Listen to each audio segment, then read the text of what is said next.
അടുത്തതായി നമുക്ക് ഇതിനകത്ത് പഠിക്കാനുള്ളത്, ഇപ്പം നമ്മൾ ഒരു എക്സ്റ്റേണൽ ഇലക്ട്രിക് ഫീൽഡ് കൊടുക്കുകയാണ് ബൈ ആൻ അൺസ്പെസിഫൈഡ് സോഴ്സ്. ഏതോ ഒരു സോഴ്സ് ഒരു ഇലക്ട്രിക് ഫീൽഡ് കൊടുത്തു. അവിടെ ഒരു സിംഗിൾ ചാർജ് ഉണ്ട്. അയാളുടെ പൊട്ടൻഷ്യൽ എനർജി ക്യൂ ചാർജ് ഒരു ഇലക്ട്രിക് ഫീൽഡിലിരിക്കുന്നു. അയാളുടെ പൊട്ടൻഷ്യൽ എനർജി എന്ന് പറയുന്നത് U സമം V ഇൻറ്റു ക്യൂ ആണെന്ന് നമ്മളിപ്പോൾ പഠിച്ചു നിർത്തി.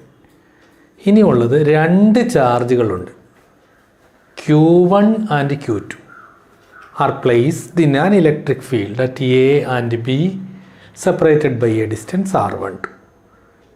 ഒരു എക്സ്റ്റേണൽ ഇലക്ട്രിക് ഫീൽഡ് ഉള്ള ഒരു സ്ഥലത്ത് ഒരു അൺസ്പെസിഫൈഡ് സോഴ്സ് ഇലക്ട്രിക് ഫീൽഡ് നൽകുന്ന ഒരു റീജിയനിൽ അവിടുത്തെ രണ്ട് പോയിന്റുകളാണ് എയും ബിയും. എയിൽ Q1 എന്ന് പറയുന്നൊരു ചാർജുണ്ട്, ബിയിൽ Q2 എന്ന് പറയുന്നൊരു ചാർജുണ്ട്. അവർക്കിടയിലുള്ള അകലം R12.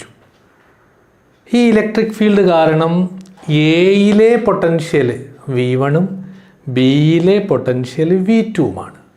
എയിലെ പൊട്ടൻഷ്യൽ V1, ബിയിലെ പൊട്ടൻഷ്യൽ V2.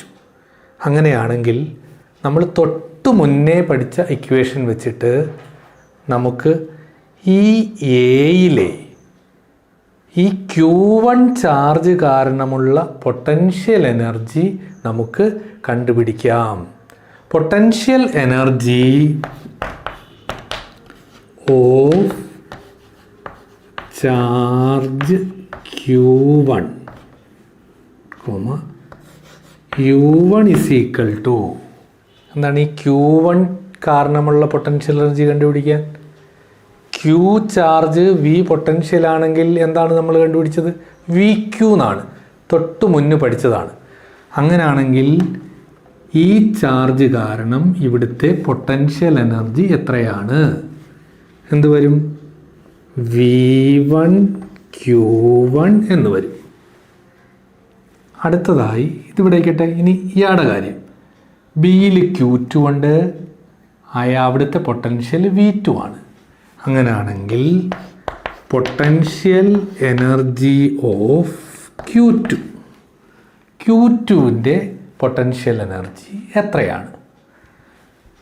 U2 സമം V2 into Q2. Potential energy സമം V2 ഇൻറ്റു Q2. അപ്പോൾ ഇയാൾ കാരണം ഇവിടെ ഒരു പൊട്ടൻഷ്യൽ എനർജി V1 Q1, ഇയാൾ കാരണം ഇവിടെ ഒരു പൊട്ടൻഷ്യൽ എനർജി V2 Q2. ഇത് കൂടാതെ നമ്മൾ നേരത്തെ പഠിച്ചു, ഇവിടെ ഇലക്ട്രിക് ഫീൽഡ് ഒന്നും ഇല്ലെങ്കിൽ തന്നെ ഇവർക്കിടയിൽ ഇത് ഒറ്റയ്ക്കൊറ്റയ്ക്കുള്ള പൊട്ടൻഷ്യൽ എനർജികളാണ്. ഇനി ഇവർക്കിടയിൽ ഒരു പൊട്ടൻഷ്യൽ എനർജി ഉണ്ട്. Q1, Q2 എന്നീ ചാർജുകൾ R12 അകലത്തിലാണെങ്കിൽ അവർക്കിടയിലെ പൊട്ടൻഷ്യൽ എനർജി എത്രയാണ്? Potential energy between the charges, അവർക്കിടയിലുള്ള ആ രണ്ട് ചാർജുകൾക്കിടയിലുള്ള പൊട്ടൻഷ്യൽ എനർജി എത്രയാണ്? U12 സമം നമുക്കറിയാം എന്താണ്, അതും തൊട്ട് മുന്ന് നമ്മൾ പഠിച്ചതാണ്. ഇലക്ട്രിക് ഫീൽഡ് ഇല്ല, രണ്ട് ചാർജുകളുണ്ട് Q1ഉം Q2ഉം, അവർക്കിടയിലുള്ള അകലം R12 ആണ്. അവരുടെ പൊട്ടൻഷ്യൽ എനർജി കാണാൻ 1/4πε0 Q1 Q2 ബൈ അവർക്കിടയിലെ അകലം 1/4πε0 Q1 Q2 ബൈ R12. അപ്പോൾ ഇനി ഈ ആകെ പൊട്ടൻഷ്യൽ എനർജി കാണാൻ, potential energy of the two charges, total potential energy is equal to എന്ത് വരും? ടോട്ടൽ പൊട്ടൻഷ്യൽ എനർജി എന്ന് പറയുന്നത് ഏതൊക്കെയാ? U1 കൂട്ടണം 1 കാരണമുള്ളത്, U2 കൂട്ടണം 2 കാരണമുള്ളത്, പിന്നീടോ അവർക്കിടയിലുള്ള U12 കൂടെ കൂട്ടിയാൽ ആകെ പൊട്ടൻഷ്യൽ എനർജി കിട്ടും. U1 അധികം U2 അധികം U12. U സമം U1 എന്താ? V1 Q1 അധികം V2 Q2 അധികം 1/4πε0 Q1 Q2 R12. രണ്ട് ചാർജുകൾ ഒരു എക്സ്റ്റേണൽ ഇലക്ട്രിക് ഫീൽഡിലാണെങ്കിൽ അവർക്കിടയിലെ ആകെ പൊട്ടൻഷ്യൽ എനർജി എന്ന് പറയുന്നത് total potential energy is equal to U is equal to V1 Q1 അധികം V2 Q2 അധികം അവർക്കിടയിലുള്ള പൊട്ടൻഷ്യൽ എനർജി കൂട്ടണം 1/4πε0 Q1 Q2 R12. അടുത്തത് നമുക്ക് പഠിക്കാനുള്ളത് potential energy of A dipole in an external electric field. യഥാർത്ഥത്തിൽ ഒന്നാമത്തെ ചാപ്റ്ററിൽ നമ്മൾ torque acting on A dipole പഠിച്ചതാണ്. അത് അറിയാമെന്നുണ്ടെങ്കിൽ പിന്നീട് വളരെ എളുപ്പമാണ് നമുക്ക് ഇത് ഡിറൈവ് ചെയ്യാൻ വേണ്ടി. ടോർക്കിനെ ഒരു ഡൈപോളിലൊരു ടോർക്ക് ആക്ട് ചെയ്യും. അത് സ്വല്പം ആംഗിളിൽ കൂടെ തിരിക്കുന്നു, d θ ആംഗിളിൽ തിരിക്കുന്നു. അപ്പോഴുള്ള വർക്ക് ടോട്ടൽ ഒരാംഗിളിൽ ഒരിടത്തുനിന്ന് വേറൊരിടത്തേക്ക് തിരിച്ചാൽ ആകെ വർക്ക് കാണാൻ ആ ഇക്വേഷനെ ഇൻ്റഗ്രേറ്റ് ചെയ്താൽ മതി. നമുക്കെങ്കിലും ആ പഴയ കാര്യങ്ങൾ ജസ്റ്റ് ഒന്ന് പറഞ്ഞുകൊണ്ട് തുടങ്ങാം. നമ്മളൊരു ഡൈപോൾ എടുക്കുകയാണ്. AB is an electric dipole of charge Q, length 2a and moment Q into 2a. P is equal to Q into 2a. Charge Qയും ലെങ്ത് 2aയും മൊമെൻ്റ് Pയുമുള്ള AB എന്ന ഒരു electric dipole. It is placed in an electric field. ഇതിനെ ഒരു electric ഫീൽഡിൽ വെക്കുന്നു. At an inclination of theta. Electric ഫീൽഡുമായി തീറ്റ ആംഗിൾ ചരിച്ച് ഒരു ഡൈപോളിനെ AB എന്ന ഡൈപോളിനെ ഇവിടെ വെച്ചിരിക്കുന്നു. അതിൻ്റെ ഇൻക്ലിനേഷൻ ചരിവ് തീറ്റയാണ് ആ ഇലക്ട്രിക് ഫീൽഡിൽ. നമുക്കറിയാം ഈ ഡൈപോൾ നോക്കൂ, ഇവിടെ -Q ആണ്, ഇവിടെ +Q ആണ്. ഇലക്ട്രിക് ഫീൽഡ് യൂണിഫോം ആണ്. ഒരു യൂണിഫോം ഇലക്ട്രിക് ഫീൽഡിൽ ഈ ഡൈപോളിലെ ആകെ ഫോഴ്സ് എന്ന് പറയുന്നത് എത്രയാണ്? ഫോഴ്സ് ഇവിടെ -EQ, F = EQ, അവിടെ +EQ.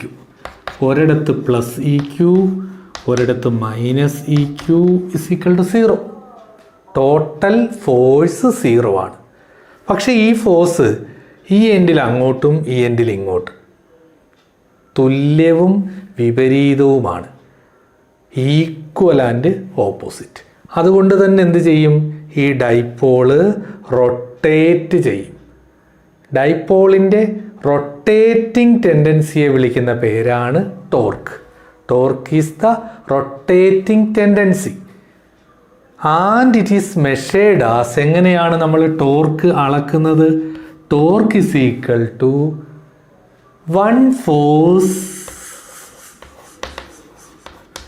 Into perpendicular distance.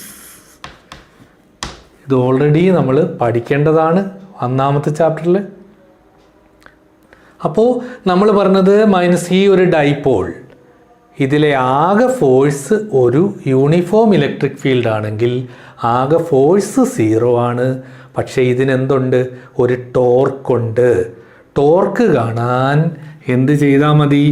ഈ ഫോഴ്സുകളിൽ ഒന്നിൻ്റെ മാഗ്നിറ്റ്യൂഡിനെ എന്തുകൊണ്ട് ഗുണിച്ചാൽ മതി?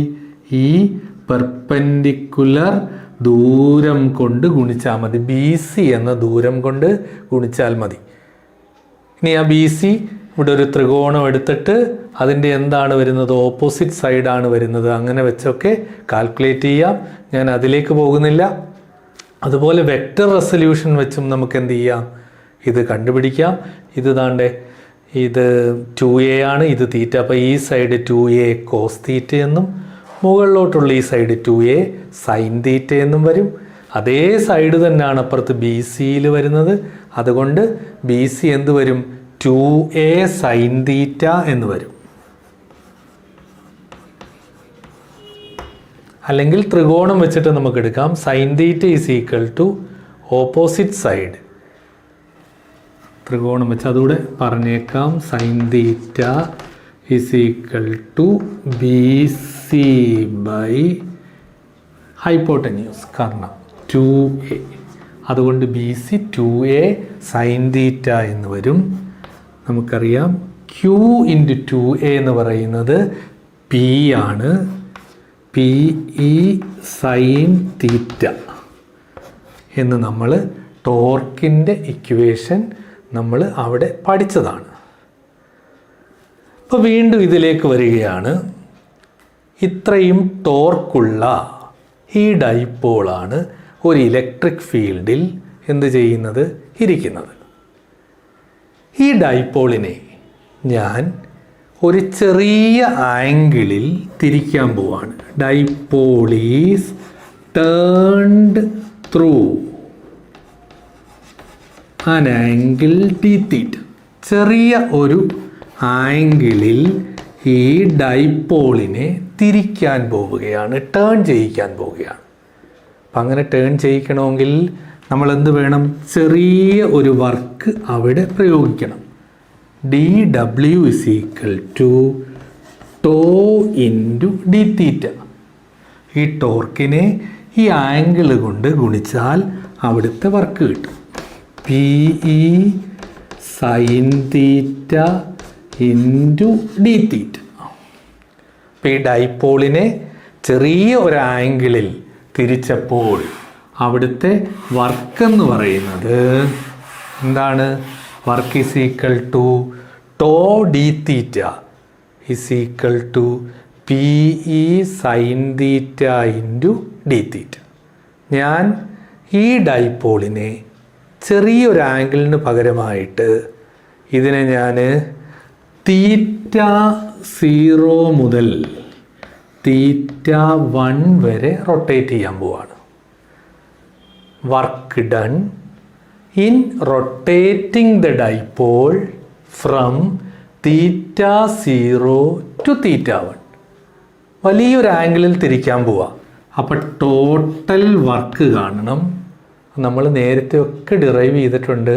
ടോട്ടൽ വർക്ക് കാണാൻ ഇതിനെ തീറ്റ 0 മുതൽ തീറ്റ 1 വരെ ഇൻ്റഗ്രേറ്റ് ചെയ്യണം. പി ഈ ചെറിയ വർക്കിനെ ഇൻ്റഗ്രേറ്റ് ചെയ്യണം. P E sine theta d theta integrate ചെയ്താൽ ടോട്ടൽ വർക്ക് കിട്ടും. നോക്കൂ, W is equal to integral theta 0 to theta 1 P E sine theta d theta is equal to P E വെളിയിലെടുത്തു, integral sine theta d theta. Sine തീറ്റയെ integrate ചെയ്താൽ എന്ത് വരും? Sine തീറ്റയെ integrate ചെയ്താൽ മൈനസ് കോസ് തീറ്റ. ഇൻ്റഗ്രേഷൻ കഴിഞ്ഞാൽ definite ഇൻ്റഗ്രലാണ്. ലിമിറ്റുകളുണ്ട്. ആ ലിമിറ്റുകൾ നമ്മൾ അവിടെ എഴുതി വെക്കണം. സമം മൈനസ് പി ഇ കോസ് തീറ്റ.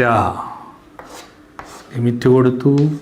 തീറ്റ 0 തീറ്റ 1 സമം minus P E into cos മുകളിലത്തെ ലിമിറ്റ് ആദ്യം കൊടുത്തു, മൈനസ് താഴത്തെ ലിമിറ്റ് കൊടുത്തു.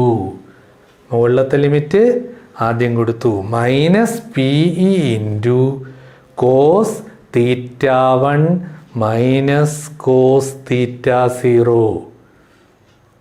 അപ്പോൾ W is equal to minus P E cos theta 1 minus cos theta 0. എന്നാണ് ലിമിറ്റ് അപ്ലൈ ചെയ്ത് കഴിയുമ്പോൾ നമുക്ക് കിട്ടുന്നത്. ഞാനിവിടെ തീറ്റ 0 എന്നതിന് π/2 90 എന്നും തീറ്റ 1 എന്നതിന് ഞാൻ എന്ത് കൊടുക്കുന്നു, തീറ്റ എന്നും കൊടുക്കുന്നു. തീറ്റ 0 എന്നുള്ളത് π/2, തീറ്റ 1 = തീറ്റ. എന്നുവെച്ചാൽ ഇങ്ങനെ ഇരിക്കുന്ന 90 ഡിഗ്രി ഇരിക്കുന്ന ഡൈപോളിനെയാണ് ഞാൻ തീറ്റ ആംഗിൾ ചരിക്കുന്നത്. അങ്ങനാണെങ്കിൽ ഈ ഇക്വേഷൻ എങ്ങനെ മാറും? W - PE × cos തീറ്റ cos π/2 cos 90. cos 90 എന്ന് വെച്ചാൽ എത്രയാണ്? cos 90 0 ആണ്. അപ്പോൾ ഈ ഇക്വേഷൻ W - PE cos തീറ്റ എന്ന് വരും. നമുക്കറിയാം AB cos തീറ്റ എന്ന് പറഞ്ഞാൽ നമുക്കതിനെ എങ്ങനെ എഴുതാം? A.B. A.B = AB cos തീറ്റ. അതുകൊണ്ട് A.B ആണ് AB cos തീറ്റ. ഇവിടെ നമുക്കതുപോലെ PE cos തീറ്റ എന്ന് കിട്ടിയേക്കുന്നു. അതുകൊണ്ട് അതിനെ തിരിച്ചെങ്ങനെ എഴുതാം? P.E എന്ന് എഴുതാം. -P.E. ഈ വർക്കാണ് ഇവിടുത്തെ ഡൈപോളിൻ്റെ potential energy. Potential energy of the dipole is equal to U is equal to -P.E. P എന്ന് പറയുന്നത് എന്താണ്? ഡൈപോൾ മൊമെൻ്റ് ആണ്. P.E -P.E.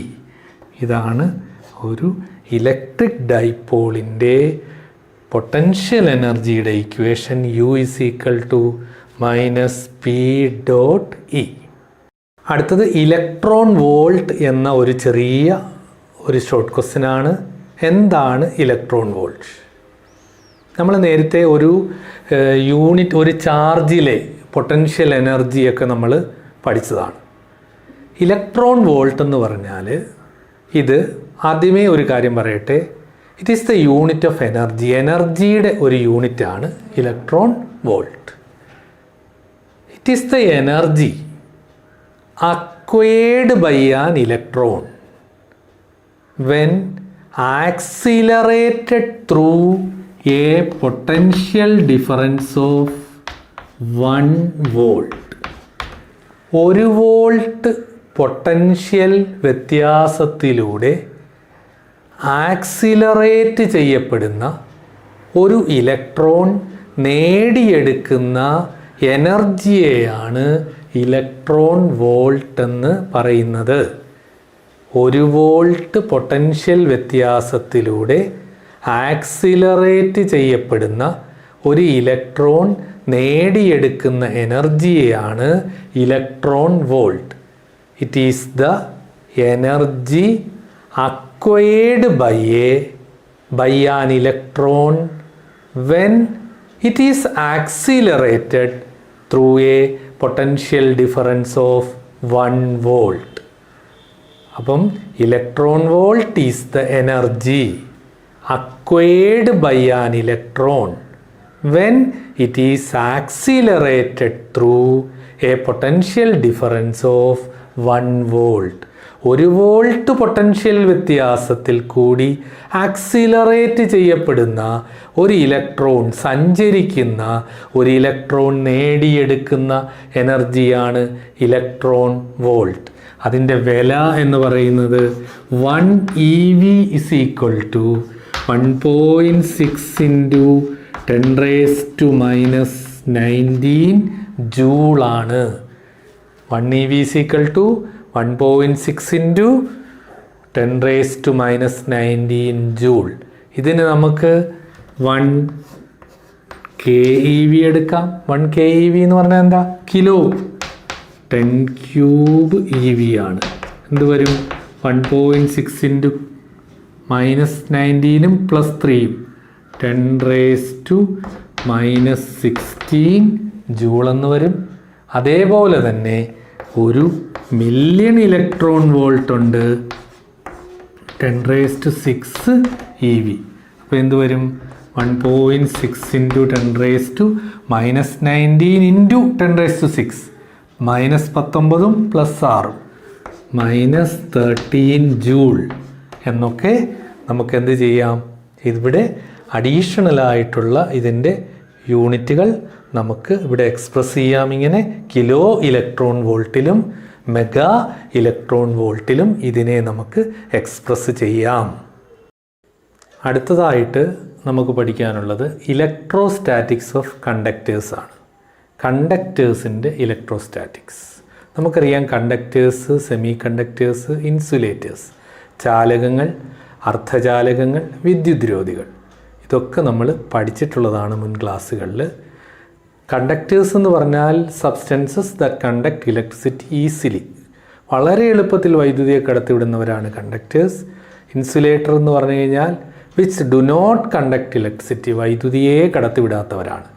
ഇൻസുലേറ്ററുകളെക്കുറിച്ച് നമ്മൾ അടുത്ത ക്ലാസ്സിൽ കുറച്ച് കാര്യങ്ങൾ പറയും. കപ്പാസിറ്റൻസ്, കപ്പാസിറ്ററൊക്കെ പഠിക്കുമ്പോൾ അതിന് മുന്നോടിയായിട്ട് കുറച്ച് കാര്യങ്ങൾ, ഡൈഇലക്ട്രിക്സ് ഒക്കെ പഠിക്കും. ഇവിടെ ഇലക്ട്രോസ്റ്റാറ്റിക്സ് ഓഫ് കണ്ടക്ടേഴ്സിൽ കണ്ടക്ടറുകളുടെ ചില പൊതു സ്വഭാവങ്ങൾ, ഇലക്ട്രോസ്റ്റാറ്റിക്സുമായി ബന്ധപ്പെട്ടുള്ള ചില പ്രധാന പോയിന്റുകളാണ് പറയുന്നത്. അതിൽ നമുക്ക് ഏറ്റവും പ്രധാനമായിട്ട് പഠിക്കാനുള്ളത് ഇലക്ട്രോസ്റ്റാറ്റിക് ഷീൽഡിംഗ് എന്ന് പറയുന്ന ഒരു സ്വഭാവമാണ്. അതാണ് പ്രധാനമായിട്ടും പഠിക്കുന്നത്. ബാക്കിയൊക്കെ ഒരു പ്രാവശ്യം നമുക്കൊന്ന് നോക്കിയിട്ട് അതിലേക്ക് പ്രധാനപ്പെട്ട ആ പോയിന്റിലേക്ക് കടക്കാം.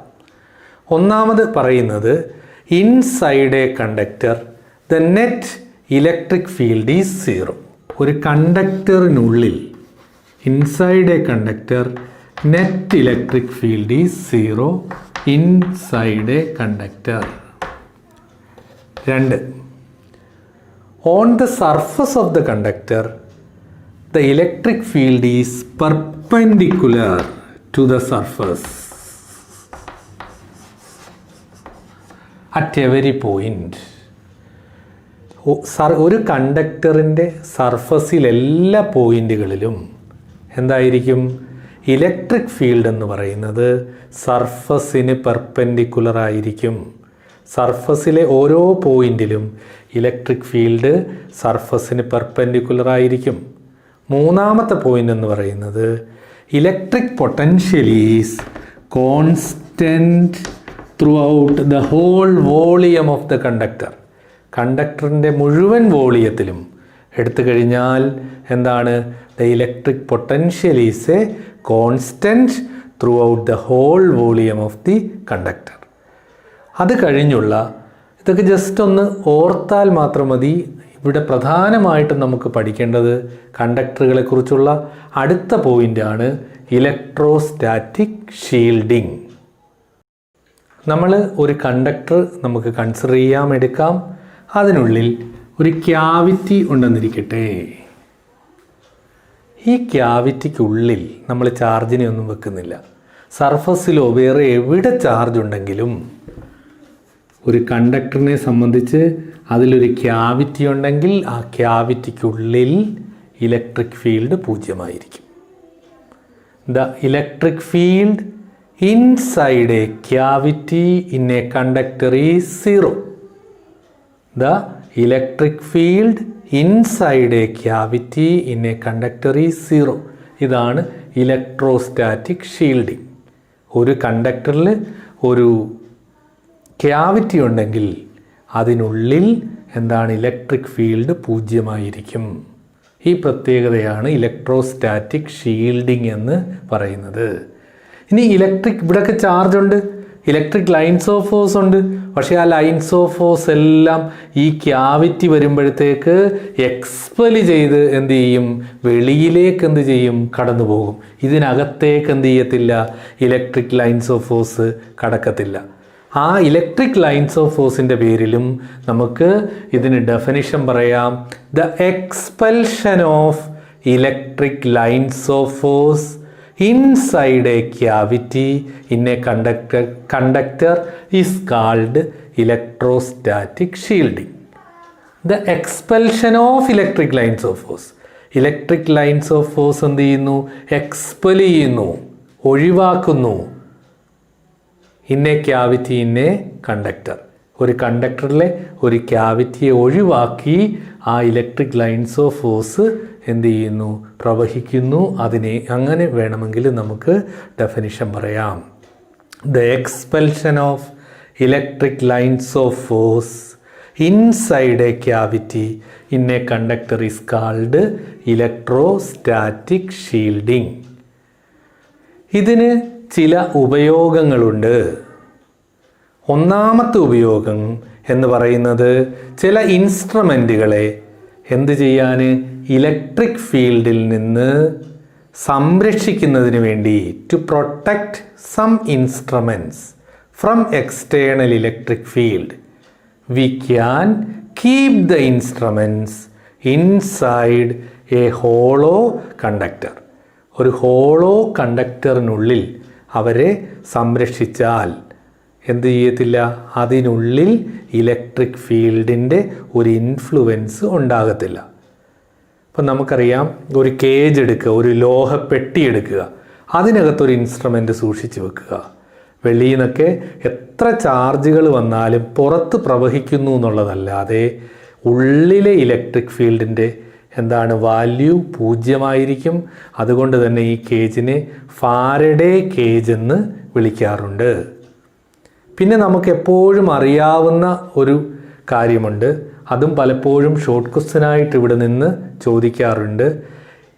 It is safest inside A car during thunder Storm and lightning. ഇടിയും മിന്നലും ഉണ്ടാകുന്ന വേളയിൽ ഒരു കാറിനുള്ളിലിരിക്കുന്നതാണ് സുരക്ഷിതം. ഒരു കാറിനുള്ളിലിരിക്കുന്നത് സുരക്ഷിതമാണ് ഇടിയുടെയും മിന്നലിൻ്റെയും സമയത്ത്. എന്തുകൊണ്ടാണ്? ഇടിയും മിന്നലും ഉണ്ടാകുമ്പോൾ നമുക്കറിയാം എന്താ? ധാരാളം ചാർജുകൾ എന്ത് ചെയ്യപ്പെടും? അക്യുമുലേറ്റ് ചെയ്യപ്പെടും. It is because the charges produced due to lightning കാരണമായി ഉണ്ടാകപ്പെടുന്ന ചാർജുകൾ will accumulate on the surface of the car.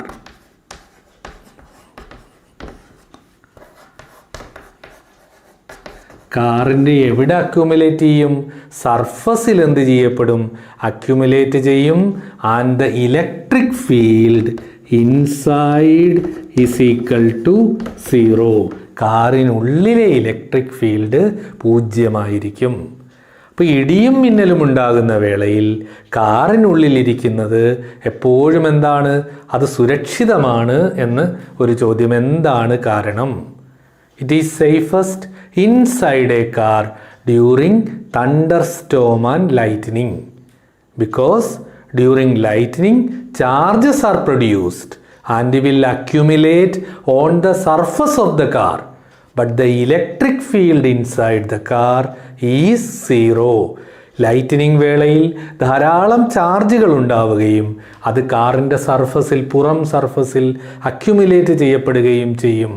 അപ്പോഴും അതൊരു ക്യാവിറ്റി അതൊരു ക്യാവിറ്റി കണ്ടക്ടറിനുള്ളിൽ ഒരു ക്യാവിറ്റി പോലെ ആക്ട് ചെയ്യുകയും the electric field inside is 0.